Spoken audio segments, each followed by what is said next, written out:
இப்போது இந்த மாதிரி ஒரு விஷயத்தில் ஒரு மனிதனோட தன்மை என்ன, ஒரு மனிதனோட தன்மை என்ன அப்படின்னு சொல்லி பார்த்திங்கன்னா, ஒரு மனிதன் வந்துட்டு ஒரு தேனீக்கு சமமான ஒரு மனிதன் இருப்பார்.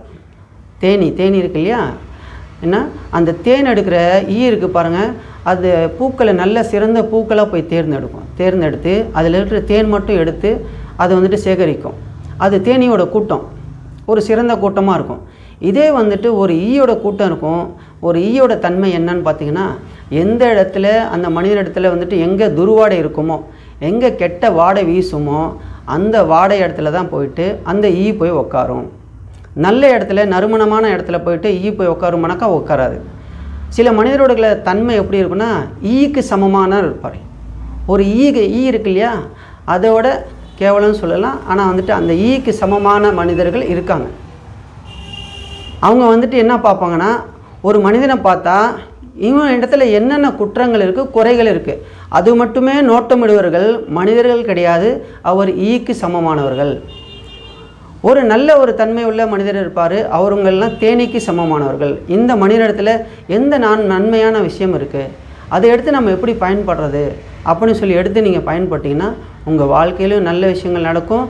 நீங்கள் எப்போ அடுத்தவங்ககிட்ட இருக்கிற குறையை மறைச்சி நீங்கள் நிறைய மட்டும் பார்த்துட்டு உங்கள் வாழ்க்கையில் நீங்கள் போவீங்களோ, கண்டிப்பாக உங்களோட வாழ்க்கை பிரகாசமாக இருக்கும். நீங்கள் போகிற பாதை ரொம்ப நல்லதுபடியாக இருக்கும். உங்களோட ரூஹானி தாக்கத் அதிகமாக இருக்கும். அடுத்தவங்களை பற்றி நம்ம குறை பேசும்போது தெரியாத ஒரு வார்த்தை அந்த மனசை இருந்துக்குனாக்கா அவரோட மனசு வலிக்கும். இந்த வார்த்தையை நம்ம சொன்னால் அந்த மனசு வலிக்கும் அப்படின்னு தான் அந்த மாதிரி வார்த்தையை பேசியிருந்தால் கண்டிப்பாக அவர் குற்றவாளியாக இருப்பார். ஏன்னா அதில் ஒரு ஈடற்றமும் கிடைக்காது. அதனால் நல்ல விஷயத்தை எடுத்துக்கோங்க, நல்ல விஷயத்தை செய்யுங்க, உங்களுக்கு எல்லாமே பயனுள்ளதாக இருக்கும். யார் வந்துட்டு பெரியவங்க சொல்லுவாங்க, யார் வந்து ஒரு மனிதனை பற்றி குறையாக நினச்சிடுவாங்களோ, குறையாக நினச்சிட்டாலே அந்த மனிதரோட ரூஹானியத்தை வந்துட்டு பலமாக இருக்காது, பலவீனமாக ஆகிடும். நம்மளோட நோக்கம், நம்ம ஒரு வீடியோ போடுறோம் அப்படின்னு சொன்னாக்கா எல்லா மனிதர்களும் சொர்க்கத்துக்கு போய் சேரணும் அப்படிங்கிற ஒரு எண்ணம். சொர்க்கத்துக்கு போய் எந்த மனிதர் சேருவார்கள் அப்படின்னா, சுத்தம் ஒன்று இருக்குது, பரிசுத்தம் ஒன்று இருக்குது. பரிசுத்தமான மக்கள் மட்டுமே சொர்க்கத்தை போய் அடைய முடியும். ஏன்னா நம்மளும் வந்துட்டு நம்மகிட்ட ஏகப்பட்ட தவறுகள் இருக்கும். அந்த தவறுகளை சரி செஞ்சுட்டு நம்ம ஒரு நல்ல பாதையை நம்ம தேர்ந்தெடுத்துட்டு போனீங்கன்னாக்கா ரொம்ப நல்ல மகிழ்ச்சியான வாழ்க்கை நம்மளுக்கு கிடைக்கும்.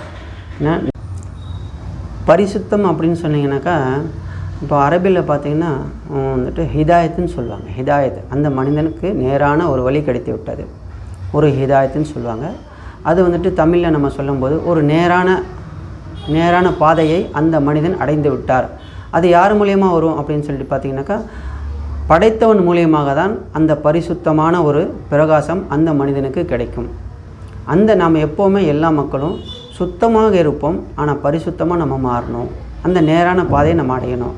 அந்த அல்லாஹ் கொடுக்குற ஹிதாயத்தான அந்த பாதையை நம்ம அடைஞ்சு விட்டால் நம்மளும் சொர்க்கத்துக்கு போகிறதுக்கு அது ஒரு காரணமாக அமையும். எல்லாமே செய்யுங்க இன்ஷா அல்லாஹ். ஏன்னா நானும் செய்கிறேன், நீங்களும் செய்யுங்க. நேரான பாதை நம்மளுக்கு கிடைக்கட்டும்.